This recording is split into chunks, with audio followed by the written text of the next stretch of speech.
Hi, good day everyone. I'm Nathaniel Figueroa.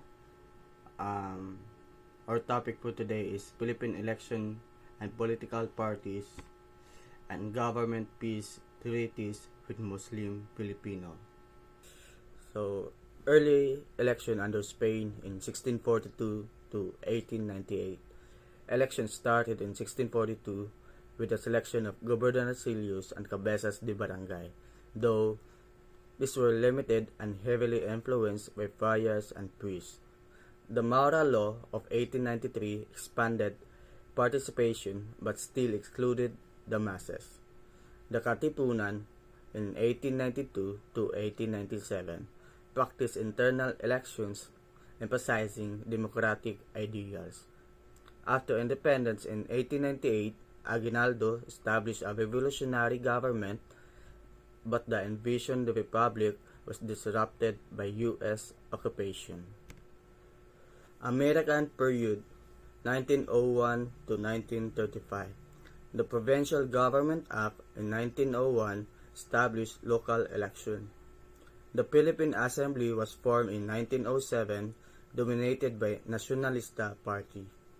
Jones Law in 1916 granted Filipinos greater legislative control.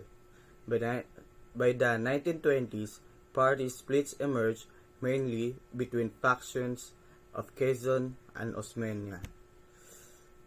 Commonwealth period in 1935 to 1946. The 1935 Constitution institutionalized democracy.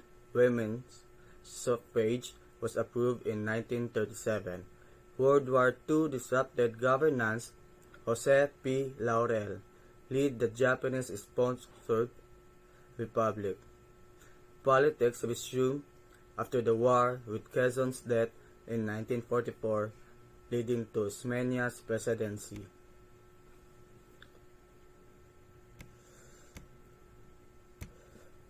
Post-independence in 1946 to 1965. First election in 1946 marked the split of Nacionalista and the rise of the Liberal Party. Elections saw intense rivalry between Osmeña, Rojas, Quirino, Magsaysay, and others. Magsaysay's popularity marked one of the first big shifts in party loyalty. Marcos era in 1965 to 1986. Marcos switched from liberal to nacionalista and won in 1965. His 1969 reflection was marked by fraud, vote buying, and corruption. Martial law in 1972 halted party activity. Marcos ruled through KBL or Kilusan Bagong Lipunan. Snap election in 1986 led to the EDSA People Power Revolution, ousting Marcos. Post-EDSA in 1986 to present. Restoration of democracy but continued dominance of elite families and dynasties. Rise of celebrity politicians, example given Joseph Estrada, Tito Soto, and Grace Poe. Party-list system in 1998 aimed to empower marginalized groups but was co-opted by dynasty. Social media played a huge role in the 2016 election victory of Rodrigo Duterte. Philippine politics remained personality-driven, dynastic, and often influenced by money, media, and populism.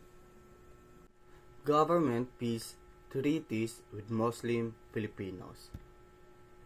The Mindanao conflict rooted in the 16th century with the spread of Islam and the pitting of Christianized Filipinos against Muslim Filipinos has been a long-standing issue in the Philippine history. This summary outlines the key peace efforts, agreements, and challenges based on the provided text. The rise of the conflict and the MNLF in 1968 to 1976. Roots of separatism. Separatist sentiment is intensified after the Jabira massacre in 1968. This led to the formation of the Moro National Liberation Front, or MNLF in 1972, aiming for an independent Bangsamoro. MNLF struggle. The MNLF engaged in armed struggle, particularly after the declaration of martial law in 1972, which heightened tension. OIC involvement. The MNLF sought support from the Organization of Islamic Conference, or OIC, in 1974. The OIC accepted MNLF delegates and recognized the MNLF struggle for independence, putting pressure on the Philippine government. Tripoli Agreement in 1976. Mediated by the OIC, the agreement was signed on December 23, 1976 in Tripoli. It stipulated a ceasefire and an arrangement for peace in Mindanao, including autonomy for 13 provinces.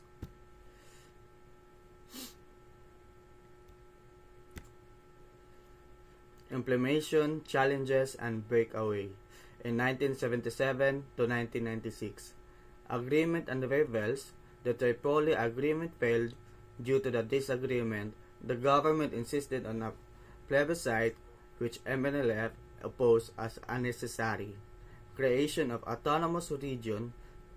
The government pushed through with the plebiscite, resulting in the creation of 2 autonomous regions, instead of the one sought by the MNLF. The MNLF rejected this, and violence recurred. Formation of the MLF. Disagreement with the MNLF led to the breakaway faction, the Moro Islamic Liberation Front, led by Hashim Salamat, in 1977. Jeddah Accord, 1987. After the downfall of Marcos, the OIC mediated another peace agreement, the Jeddah Accord, signed in 1987.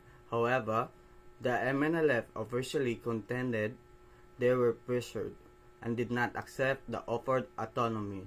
Creation of ARMM in 1989. Despite MNLF non-acceptance, President Aquino administration created the autonomous region in Muslim Mindanao.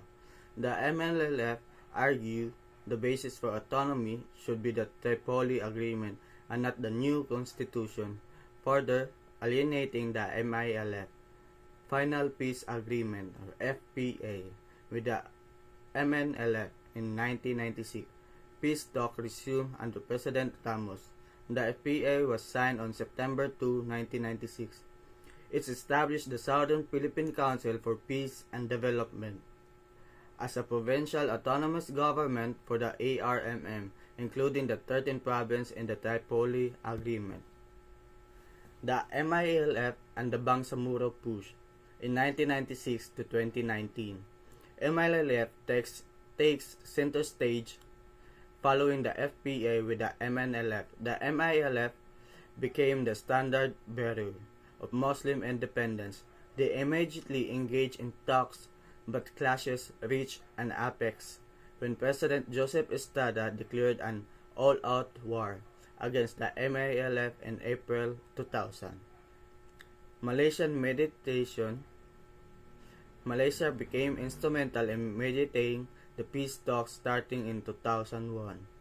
Memorandum of Agreement of Ancestral Domain, or MUAD. A key contentious issue was the ancestral domain. A joint communique released the MUAD, which was intended to be a basis for a referendum on the inclusion of certain villages. However, the Philippine Supreme Court declared the MUAD unconstitutional and illegal, leading to renewed violence. Framework Agreement on the Bangsamoro, or FAB, in 2012, under the President Benigno S. Aquino III, peace talks with the MLF resumed. The FAB was signed on October 15, 2012. Comprehensive Agreement on the Bangsamoro, or CAB, in 2014.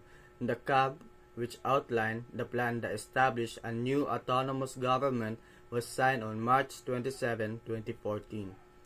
Failure of BBL. A proposed Bangsamoro Basic Law, or BBL, to create the new region failed to pass after the Mama Sapano incident in January 2015, where 44 SAF personnel were killed during an operation against a Malaysian terrorist. Bangsamoro Organic Law, or BOL, and the BERMM.